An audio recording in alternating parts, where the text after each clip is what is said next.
Once again, with the limited space in a convertible, I've decided to mount the seat in the back, and I'm going to show you how to do it. So this is the seat back. It comes off. There's some little snaps, and you can't just pull it or you'll ruin the cardboard. So there's a tool.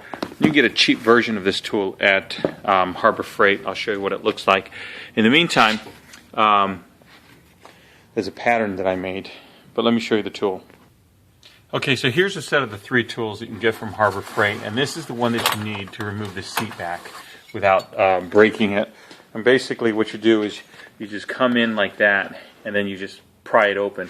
Now these are Harbor Freight tools. They're pretty cheap because they bend real easily. But they'll get the job done. You'll just have to bend them back to the shape they were in. But for the price, it's still worth it. And you'll need to remove all of these clips.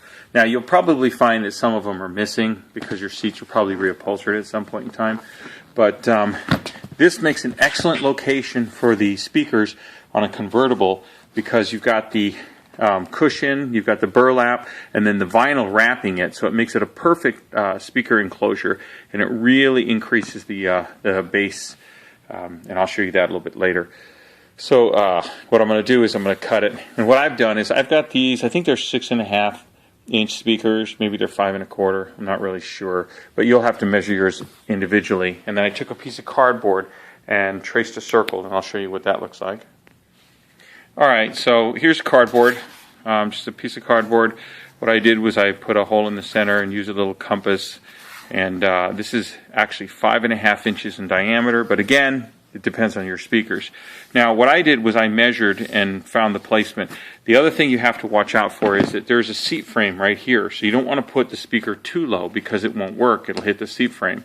So what I did was I figured out that 6 inches puts it right about here. And that gives me about 1/2 inch to 3/4 between here and the speaker itself for clearance. So this goes here, and you measure up 6 inches. Then you divide the width of the panel at 6 inches, and I think it was 18.5, so it came out to 9.25.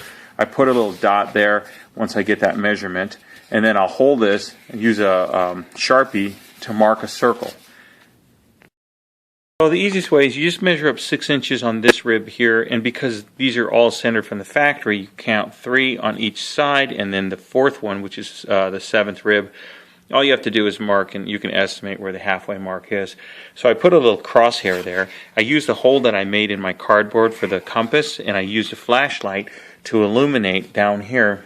So what I would do is I'd put a flashlight on it, and I would illuminate the crosshair so that I could see it through the hole there. And then once I was able to see it through the hole, I just pushed it against the seat. And then I traced it. Now comes the other part. None of this is really hard, but you're going to take an X-Acto knife or even a utility knife, and you're just going to very carefully trace around here and just go around and around and around, and you'll cut that piece out. You keep going with the same utility knife, and it will actually cut all the way through here.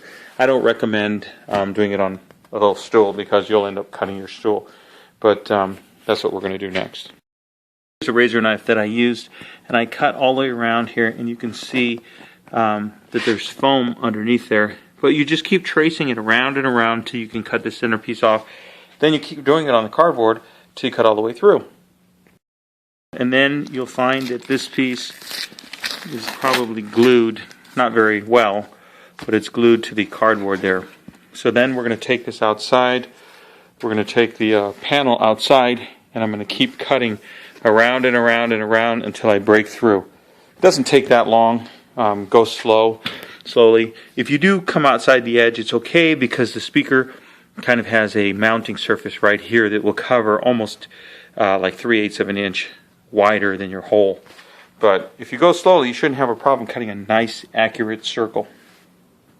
And as you can tell, even though I use this center one here, I'm slightly off here. There seems to be a little less there than there is here, but it's close enough. Okay, so basically you're going to go around and around with your knife like this. Now if you get any of these scraps here, make sure you take them out, because what will happen is it'll bind, and if you keep pulling on your knife, you're going to come running across here and ruining your panel. So you want to make sure that as you go, if you see any of those, just take them out, because they'll impede your progress. Then you're going to keep going around and around and around. Take your time, and then you'll break through. So you can see where I broke through right here. But if you were to look right there, all the way around to the outside, over here, it's coming through as well. So you're just going to keep going around and around and around this until you finally break through and it falls out.